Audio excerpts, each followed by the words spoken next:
nos contactamos ya a esta hora y agradecemos al doctor Aaron Alemán, abogado especialista en Derecho Penal. Doctor, muchas gracias por este contacto. Buenas tardes. Buenas tardes, ¿qué tal, Lizardo? Y muchas gracias a todos por la invitación. Precisamente acabamos de escuchar hace unos instantes la emisión de esta resolución, este adelanto de fallo de condena, precisamente contra el exmandatario Ollanthumala y su esposa por 15 años, y entiendo que la presente sesión es para efectos de explicar o desarrollar sobre todo el delito precedente que no se ha quedado del todo claro, al menos desde mi punto de vista, respecto a esta emisión de la sentencia, y que tendremos que conocerla en su oportunidad con la fallo ya obviamente notificado íntegramente. Ahora, doctor, en cuestión de esta sentencia, todavía no ha salido la resolución oficial, ¿no? Es emitido y mientras tanto, bueno, la pena es efectiva, ya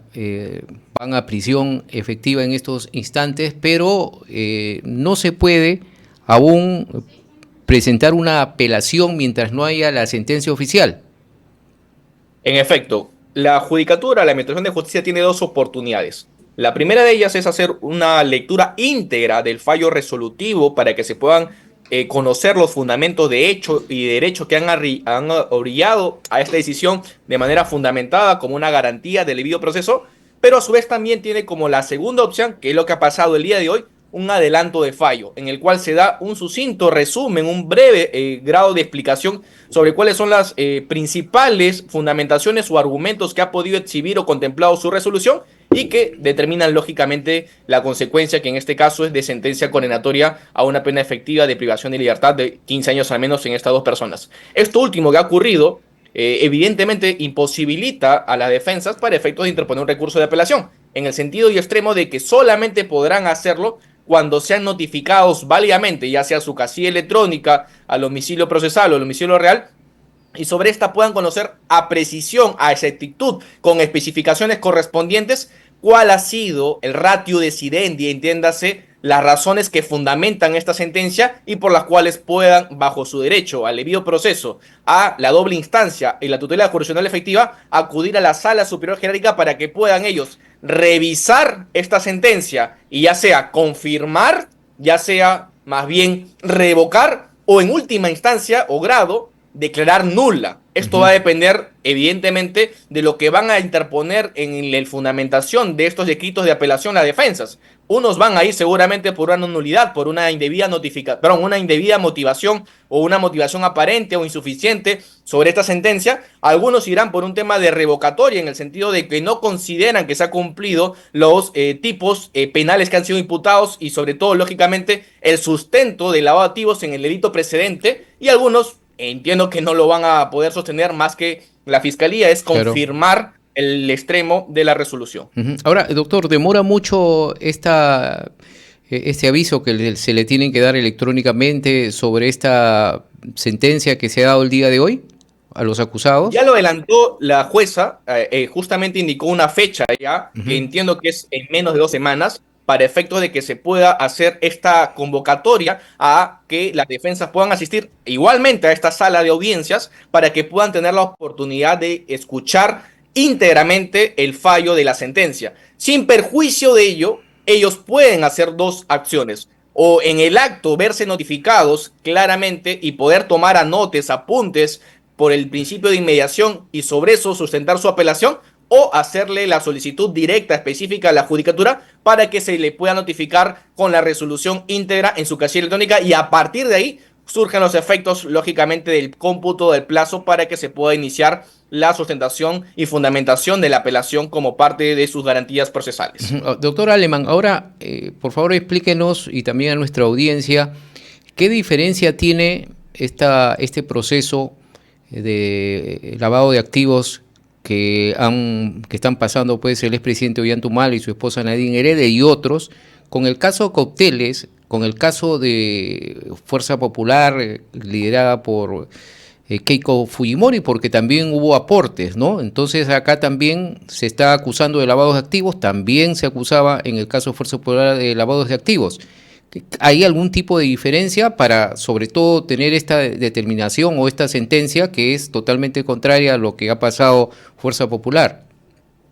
Por supuesto, y acá tendría que decir que muy probablemente la variación del resultado entre un caso y otro va a depender de las acciones legales que interpongan la defensa técnica. Me explico. Si una defensa técnica es pasiva y simplemente espera a que pueda tener la fiscalía un pronunciamiento y sobre esa base ir a un juicio oral para efecto de hacer tus alegatos correspondientes, muy probablemente va a suceder lógicamente lo que ha pasado acá, que es evidentemente una condena. No solamente por un tema de razón o fundamentación que pueda tener lógicamente la causa, que considero que sí es lo correcto, sino que a su vez también por un tema de presión que pueda existir en los jueces a nivel no solamente social, sino también obviamente a nivel mediático. Y lo segundo,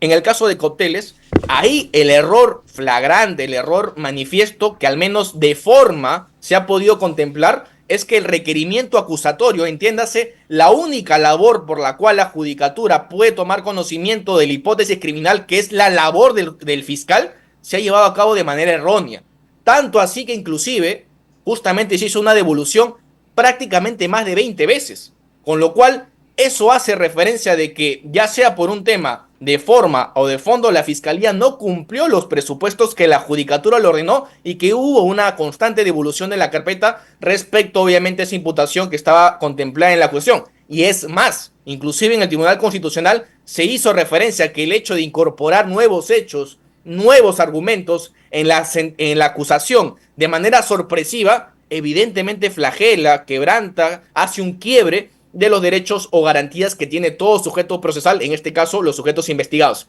Y si esto es así, ahí podemos tener una primera conclusión, que ha habido un error lamentablemente de los operadores de justicia y sobre todo en particular en el fiscal para efectos de llevar a cabo la correcta administración de una debida acusación en contra de las personas investigadas. A diferencia de lo que ha ocurrido lógicamente en la presente causa, que es el caso de Nadine Heredia con Ollanta, en la que la fiscalía se ha tenido, entiendo yo, una buena actuación y a su vez también una debida imputación específica y concreta que ha conllevado a un exitoso resultado con una sentencia condenatoria como lógicamente lo ponemos en manifiesto. Ahora, doctor, bueno, las defensas alegan también que no hay una comprobación efectiva en cuanto al dinero recibido del gobierno de Venezuela, ¿no? Y también de las empresas brasileñas, porque han sido solamente declaraciones, incluso por parte de Venezuela, por parte también de la Cancillería de ese país, negaron que habían enviado dinero. No hay una prueba fehaciente de que se haya recibido ese dinero, y eso puede también favorecer a los sentenciados.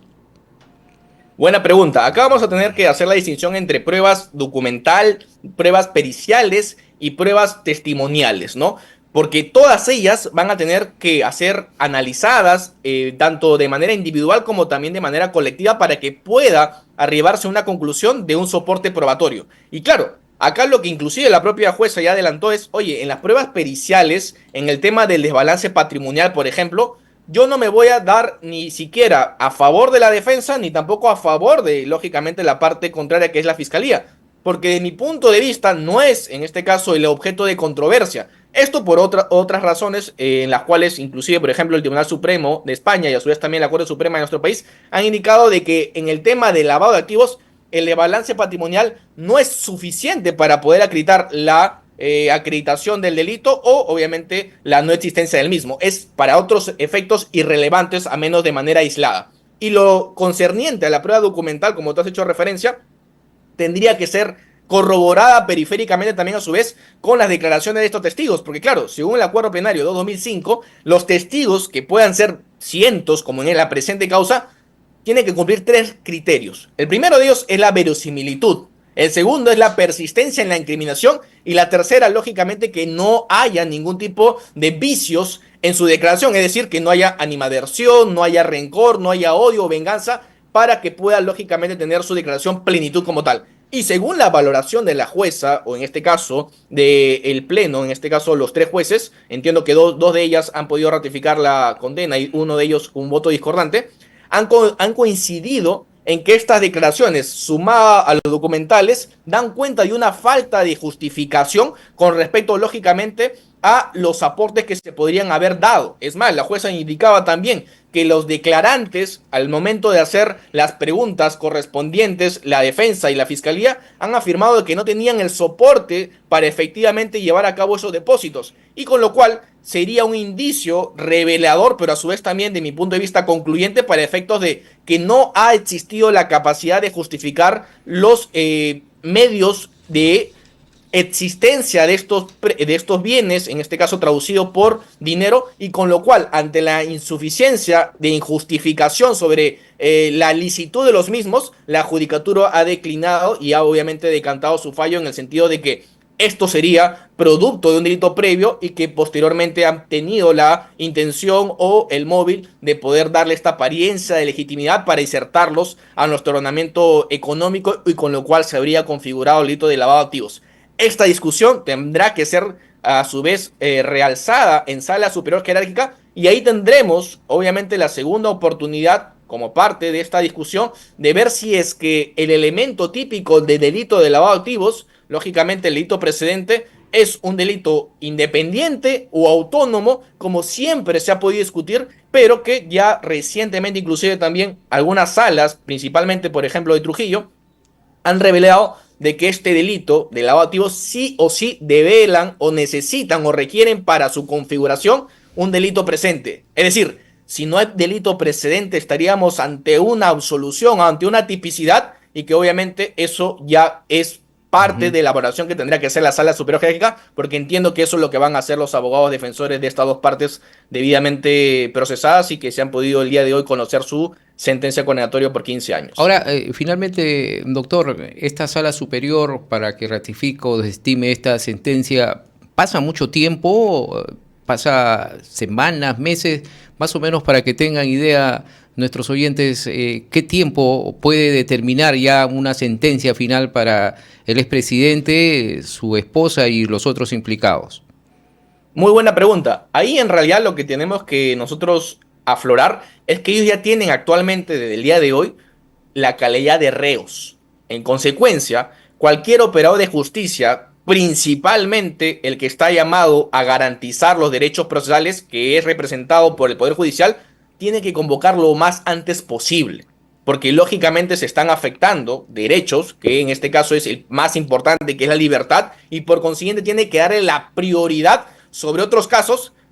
obviamente no estén en condición de reos las personas imputadas. Y si esto es así, desde mi punto de vista y mi alcance, no solamente como abogado penalista, sino también como académico, yo calculo que lo más pronto posible, de manera razonable, que podamos contemplar que la sala superior pueda alistar una fecha y hora para una audiencia, puede ser inclusive 2 semanas. Ese sería el tiempo razonable dentro del marco de este caso, que es emblemático, pero a su vez también que es un caso en el que necesita una reorientación sobre la debida interpretación del delito de lavado, que podría convocarse una fecha de 2